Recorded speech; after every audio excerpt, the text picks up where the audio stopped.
오늘도 이 새벽에 나오신 여러분에게 하나님의 은총이 넘쳐나기를 축복합니다. 우리가 신앙생활 하는 데 있어서 가장 중요한 것 중에 하나가 하나님을 아는 것이다. 하나님을 아는 것만큼 우리의 신앙생활이 훨씬 더 은혜롭고 또 훨씬 더 복 있는 삶을 산다. 우리가 세상에서도 아는 만큼 힘이다. 아는 게 힘이다. 그런 얘기 참 많이 하지 않습니까? 물론 세상의 지식들, 세상의 정보들을 많이 하는 것, 그것이 우리에게 유익이 되고 또 많은 도움이 됩니다. 그렇다고 한다면 세상의 지식도 알면은 우리에게 그렇게 많은 유익이 된다고 한다면 하나님에 대해서 우리가 더 많이 알면, 하나님에 대해서 알면 알수록 우리의 신앙생활은, 우리의 삶은 어떨까? 당연히 훨씬 더 유익하고 훨씬 더 복되고 아름다운 삶을 살아갈 수가 있죠. 어제도 다윗이 하나님이 누구시냐, 하나님이 누군지에 따라서 그의 고백이 달라지게 되고 그의 삶이 달라지게 되는 거죠. 하나님을 안다는 것, 이것은 결국은 오늘 시편 9편 말씀에 보면 우리에게 다가올 심판들, 우리에게 다가올 멸망들, 이런 모든 것에서 우리를 두려움과 모든 염려로부터 벗어나게 한다, 이렇게 말씀하고 있어요. 하나님을 모르기 때문에 세상이 마지막 날 그 심판에 대해서 두려워하는 거고, 하나님에 대해서 잘 모르니까 불안하고 그렇게 삶을 살 수 있다는 거죠. 그러나 성경을 통해서 하나님께서 약속하신 것들, 이 마지막 때 하나님께서 하나님을 믿는 사람들에게 어떻게 해주신다는 것, 그 약속을 우리가 분명히 안다고 한다면 이 세상 종말이 온다 할지라도 우리는 전혀 염려하거나 두려워하지 않게 된다. 왜 그러겠어요? 하나님의 약속의 말씀을 믿기 때문에 그런 거죠. 그리고 그 약속을 하신 하나님이 누군지 알기 때문에 우리가 불안해하거나 염려할 수 없는 거죠. 오히려 하나님을 알면 알수록 우리 속에는 불안과 염려 대신 뭐가 채워지겠어요? 찬양과 감사가 채워지는 거예요. 이 상황 속에서도 하나님이 나를 보호하시고 이 상황 속에서도 하나님이 나와 함께 하신다. 그래서 하나님께 감사하는 마음을 갖게 되고 하나님을 찬양하게 되는 거죠.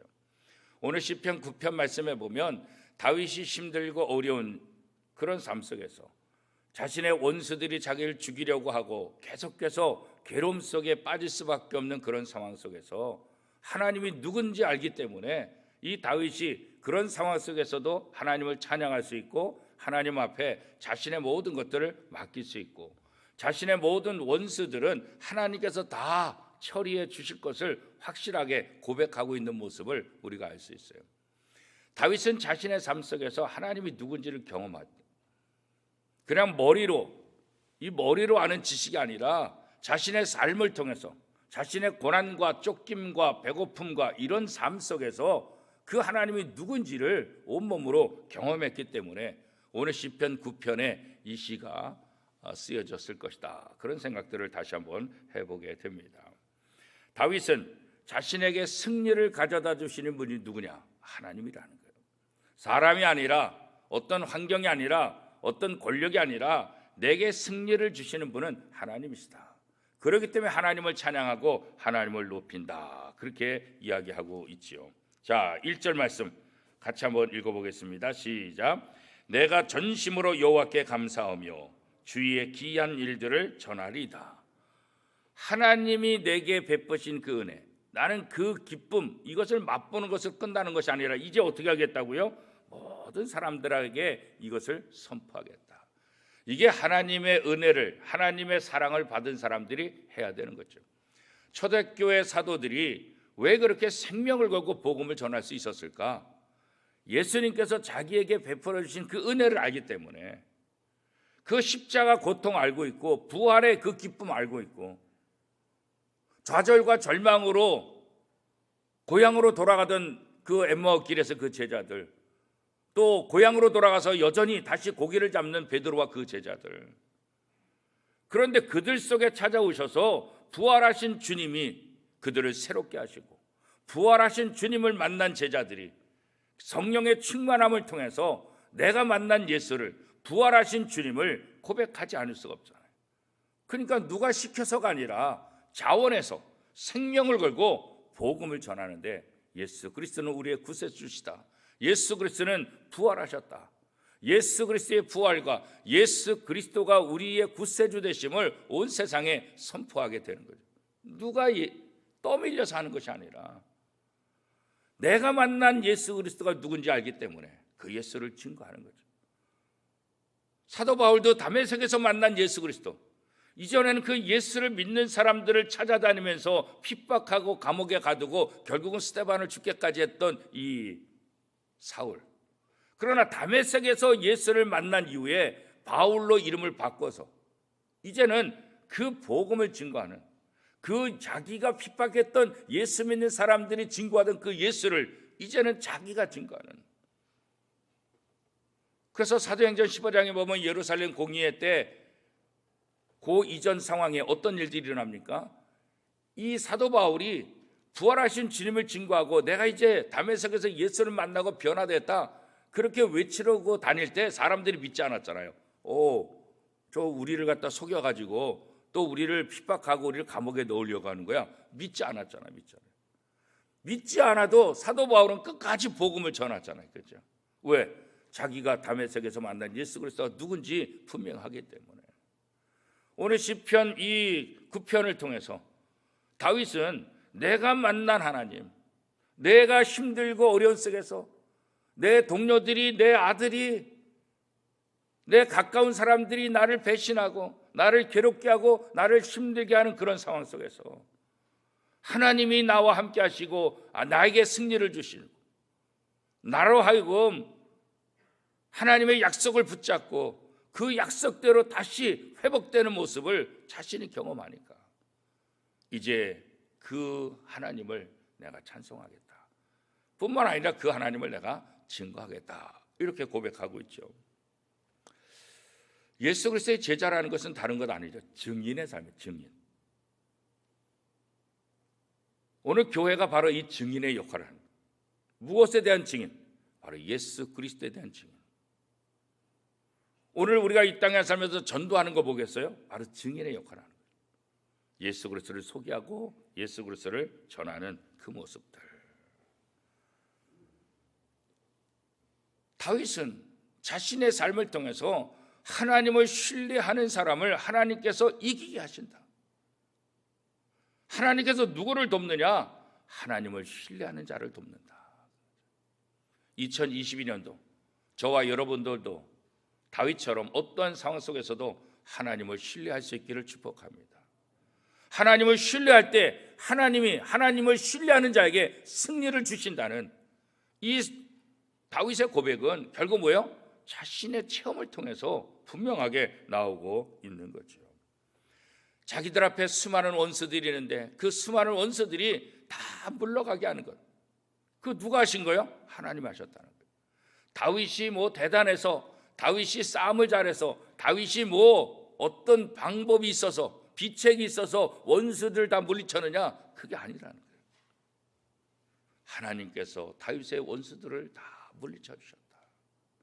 어떤 상황 속에서도 하나님을 신뢰하고 하나님을 의지하는 자를 하나님께서 지키시고 보호하신다는 사실을 자신의 경험을 통해서, 자신의 고난 속에서 자신이 건져냄을 당하는 그런 모습을 통해서 분명하게 알게 되었다, 그렇게 말하는 거죠. 자, 5절 말씀에 보면 어느 정도까지 얘기하고 있습니까? 5절 말씀 우리 같이 한번 읽어보겠습니다. 시작. 이방 나라들을 책망하시고 악인을 멸하시며 그들의 이름을 영원히 지우셨나이다. 오히려 다윗을 대적하는 사람들, 그 사람들의 이름을 영원히 지워버려요. 다윗의 이름은 높이고 다윗을 대적했던 사람들을 다 무너뜨려요. 다윗을 괴롭혔던 모든 사람들은 다 멸망했고 그잖아요. 6절 말씀 같이 한번 읽겠습니다. 시작. 원수가 끊어져 영원히 멸망하셨사오니 주께서 무너뜨린 성읍들을 기억할 수 없나이다. 하나님께서 모든 내 원수들을 무너뜨리고 그 무너진 성읍들을 아무도 기억하지 못하죠. 하나님께서 나의 원수들을 이렇게 다 갚아주셨다, 그렇게 고백하고 있죠. 그래서 결국 내게 승리를 주시는 분은 누구냐? 하나님이시다, 이렇게 고백하고 있어요. 우리가 하나님을 신뢰하는 믿음으로 나아갈 때 하나님은 우리가 전혀 예측할 수 없는 그런 역사들을 우리에게 일으키는 거예요. 내 원수들이 물러가는 것뿐만 아니라 내 원수들의 성읍이 다 사라지고 아무도 기억하지 못하도록, 어떻게 내가 그 원수들을 다 이길 수 있어요? 감히 상상도 할 수 없는 그런 일들. 그런데 하나님께서 그렇게 해주셨대요. 다윗이 어떻게 했기 때문에? 하나님을 신뢰했기 때문에. 그래서 우리는 새로운 삶의 길을 걸어가면서 어떤 상황 속에서도 지금 앞이 캄캄하다 할지라도 하나님을 신뢰해야 된다. 왜? 성경이 하나님을 신뢰하는 자를 도우며 하나님을 신뢰하는 자에게 승리를 가져다 주신다는 이 확실한 복음을 우리에게 얘기하고 있기 때문에, 지금 내 앞이 캄캄하다 할지라도, 지금 내가 절망 속에, 지금 내가 아픔 속에 있다 할지라도, 지금 이 상황 속에서 내가 할 일은 뭐냐? 다윗처럼 하나님을 신뢰하는 거다. 오늘 이 새벽에 다시 한번 하나님, 2022년도 이 1년을 걸어가면서 내 앞에 어떤 일이 닥친다 할지라도 절망하고 두려워하지 말고 염려하지 말고 하나님을 신뢰함으로 하나님이 주시는 승리를 맛보게 하여 주옵소서. 이 기도가 저와 여러분의 기도가 될 수 있기를 축복합니다. 하나님은 승리를 주시는 분뿐 아니라 공의를 베풀어 주시는 분이다. 그저 이기게 하시는 분, 그것으로 끝나는 것이 아니라 하나님의 공의로 모든 것들을 다 판단하신다. 그렇게 말씀하죠. 8절 말씀 우리 같이 한번 읽어보겠습니다. 시작. 공의로 세계를 심판하시며 정직으로 만민에게 판결을 내리시로다. 이 공의와 정직, 요즘 대선 후보들도 이런 얘기 참 많이 하잖아요. 그죠? 왜 이런 얘기들을 많이 할까요? 여전히 공의롭지 못하고 여전히 정직하지 못한 우리의 세상을 보기 때문에. 그러니까 내가 대통령이 되면 이 공의와 정직, 이것을 내가 반드시 세우겠다, 이런 고백들을 하고 있는 것 아니겠어요? 그렇죠? 우리가 살고 있는 이 세상에서는 다 연약한 사람이기 때문에 누가 대통령이 되든 누가 무엇이 되든 이 공의로운 세상을 만들 수 있을까? 쉽지 않아요. 정직한 세상을 만들 수 있을까? 그렇지 않아요. 과거에 전두환 전 대통령도 가장 정의로운 세상을 만들겠다 했던 분 아니겠어요? 그죠? 다시 늘 그렇게 얘기하는 사람들은 결국 자신의 그런 문제들이 있다는 것을 또 인정하는 그런 고백일 수도 있어요. 다윗은 어떤 인간이, 어떤 사람이 지도자가 된들 공의롭고 정의로운 세상, 그거 만들 수 있는 거 아니다. 누가 이것을 만들어요? 하나님만이. 하나님만이 공의롭고 하나님만이 정직한 그런 판결을 할 수 있다. 세상의 모든 판결은 그래서 문제가 있으니까 자꾸 또 상소하고 또 그러잖아요. 대법원 판결이 나온다 할지라도 여전히 믿지 못하고, 왜? 이거 한 번 해도 억울하다는 거예요. 억울해. 사실 법원이 정의롭게 정직하게 판단한다고 한다면 모든 사람들이 거기에 수긍해야 되잖아요. 그죠? 아, 그래, 내가 잘못했어. 그런데 우리가 살고 있는 세상은 뭐예요? 내가 잘못했다고 인정을 하지 않아. 억울하다고 생각해. 물론 진짜 억울한 사람도 있고, 그 다음에 진짜 잘못해놓고도 자기 생각에 너무나 자기가 생각한 것보다 너무나 많은 형벌을 받거나 또 이렇게 되면 좀 억울하다고 얘기를 하잖아요. 그죠? 그러니까 사람이 기준이 되면 이 공의가 있을 수 없다고, 정직이 있을 수 없다고. 다윗은 하나님만이 공의로우신 판단, 하나님만이 정의로운 판단, 정직한 판단을 할 수 있는 분이다. 그렇기 때문에 어떻게 해요? 그래서 내가 하나님을 의지한다 그런 거예요.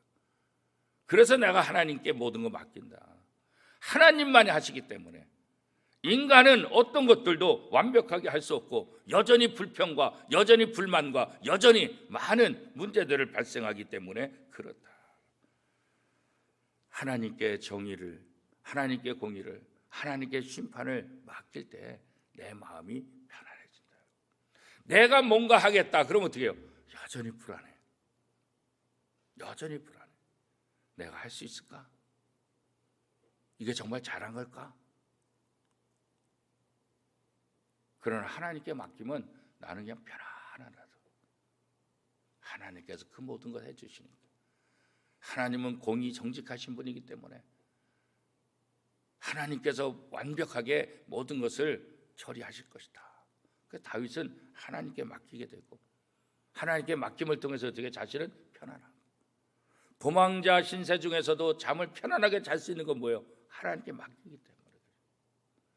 하나님께 맡기지 못하면 편안한 잠을 잘 수가 없죠. 지금 이 순간에도 원수들이, 배신자들이 나를 죽이려 하지 않을까? 이 불안 때문에 어떻게 잠을 자요, 그죠?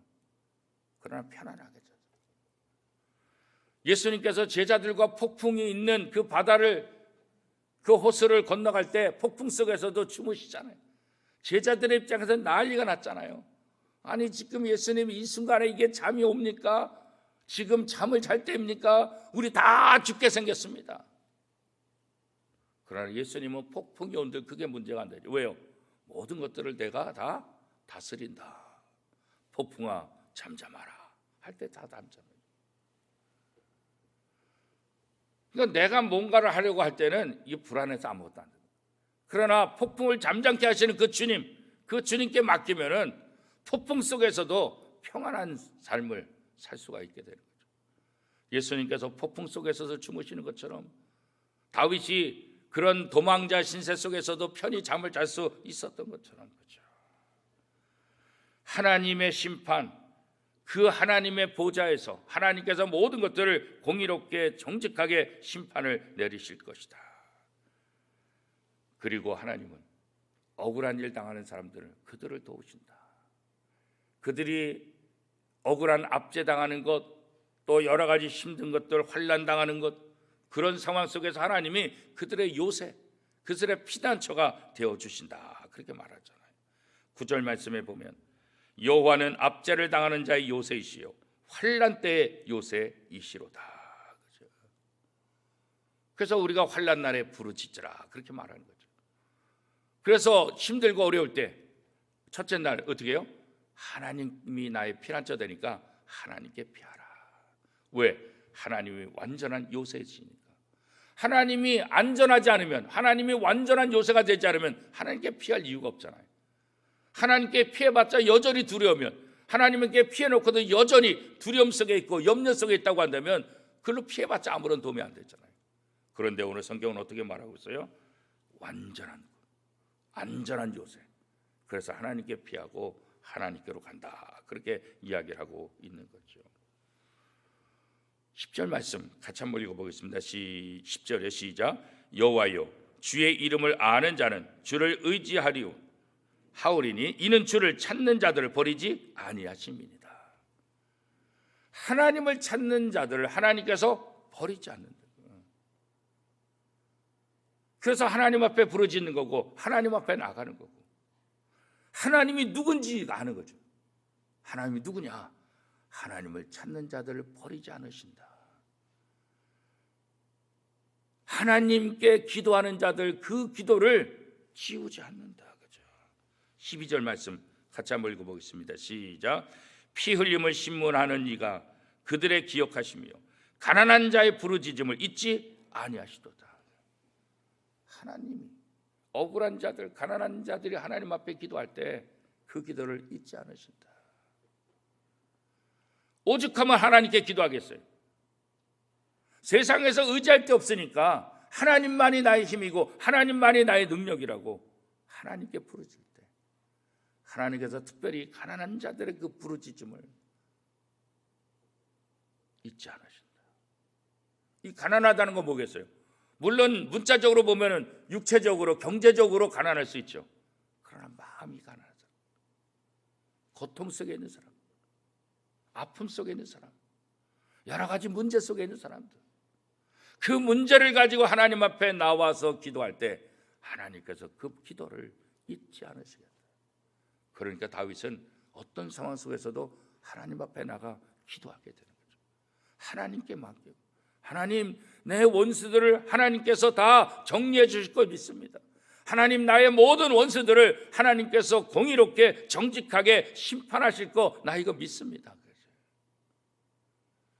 그 가난한 마음, 그 도망자의 마음, 그 상처받고 배신당하는 그 마음, 그래서 하나님만이 나의 힘이라고, 하나님만이 나의 도움이라고 기도하며 부르짖는 그 기도, 하나님께서 절대로 잊지 않으실 것이다.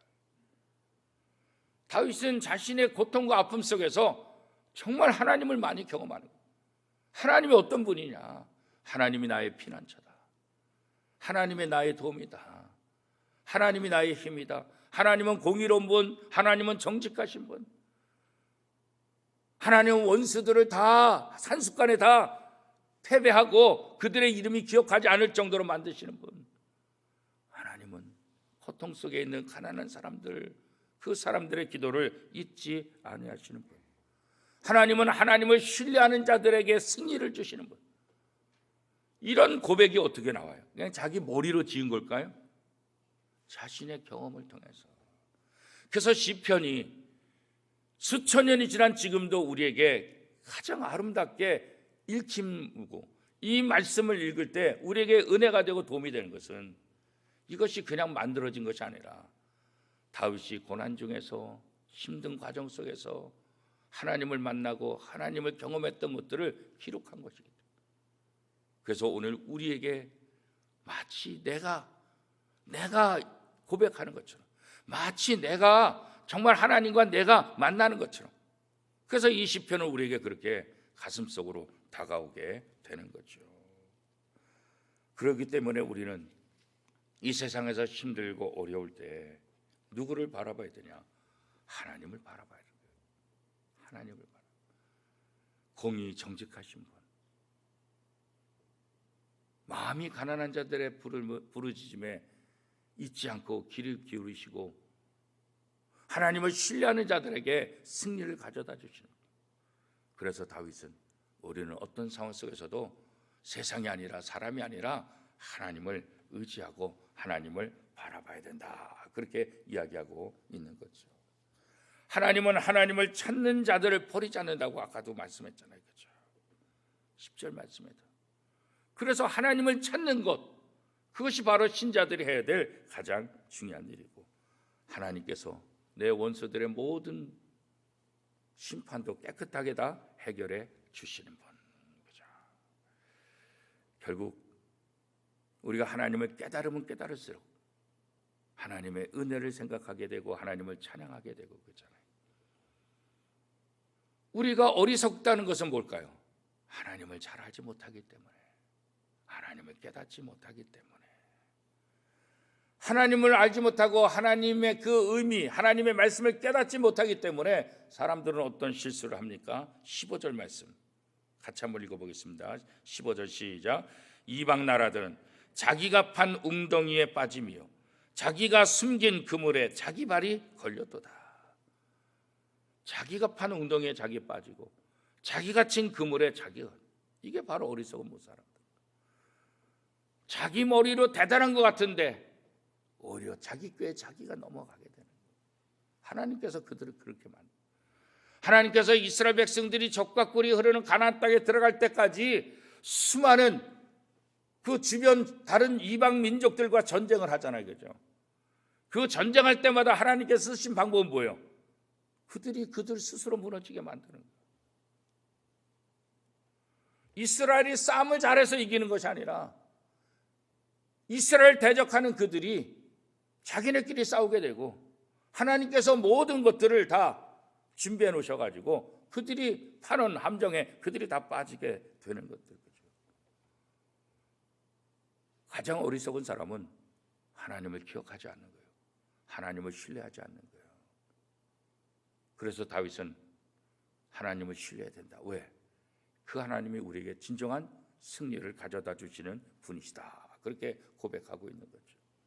악인들의 운명도 사람에게 달려있는 것이 아니라 하나님께 달려있다. 그래서 하나님 앞에 기도하는 거예요. 하나님, 내 원수들을 하나님께서 해결해 주세요. 이렇게 기도하는, 또 이렇게 기도하게 하는 가장 중요한 이유 중에 하나는 하나님께서 우리로 하여금 죄를 짓지 않도록, 원수를 보복한다는 미명 아래 우리가 악한 죄를 짓지 않도록. 그래서 하나님은 원수는 내가 갚는다. 우리에게 하신 말씀 뭐예요? 너희는 원수를 사랑하라. 원수는 내가 갚을 테니까 너는 그 원수를 사랑하라. 결국 심판은 하나님께서 하시겠다. 다윗은 그것을 알기 때문에 하나님께 모든 심판을 맡기잖아요. 자기를 죽이려고 하는 사울을 자기가 죽일 수 있는 기회가 몇 번 있었잖아요. 그죠? 다윗의 부하들이 지금 저 사울을 죽이죠. 저 사울을 죽이면 다시 왕으로 등극할 수 있고 괜찮아. 하지 말아라. 왜요? 하나님께서 세우셨기 때문에. 내 방법으로 하는 것이 아니라 하나님께서 하시게. 자기가 보복할 수 있는 기회가 있음에도 불구하고 보복하지 않는 것. 하나님께서 모든 심판을 하신다는 것을 믿기 때문에 그런 거죠. 어떻게 보면 어리석은 거지. 지금이 기회입니다. 지금 아니면 당신은 더 큰일 납니다. 그러나 인간적인 마음에 지금이 기회 있을지 모르지만 인간적인 방법이 언제나 옳지 않다는 것을 알기 때문에. 그래서 원수 갚는 것을 하나님께 맡기잖아요, 다윗이. 그래서 오늘 본문에도 바로 그런 기도들을 하고 있는 거죠. 넘어지지 않을 것 같은 악인들, 멸망할 것 같지 않은 악인들, 그들이 하나님 앞에서 마치 불에 던져진 낙엽같이 다 사라지게 된다. 하나님 앞에 악인들은 다 무너질 수밖에 없다는 것을 다윗은 고백하고 있고, 그래서 하나님은 우리를 승리하게 하신다, 이 고백을 하고 있는 거죠. 사랑하는 성도 여러분, 2022년도 우리가 싸워야 될 많은 대적들이 있죠. 우리가 헤쳐나가야 될 모든 것들이 있죠. 그러나 오늘 시편 9편을 통해서 하나님께서 우리에게 주시는 그 중요한 음성은 뭐냐? 다른 거 아니에요. 하나님을 신뢰하는 자에게 하나님께서 승리를 가져다 주신다. 이 말씀을 붙잡고 오늘 기도하시길 바라고, 이 말씀을 붙잡고 2022년도를 달려가시길 바라고, 이 말씀을 붙잡고 여러분의 남은 생애가 주님을 신뢰하는 복된 삶이 될 수 있기를 축복합니다.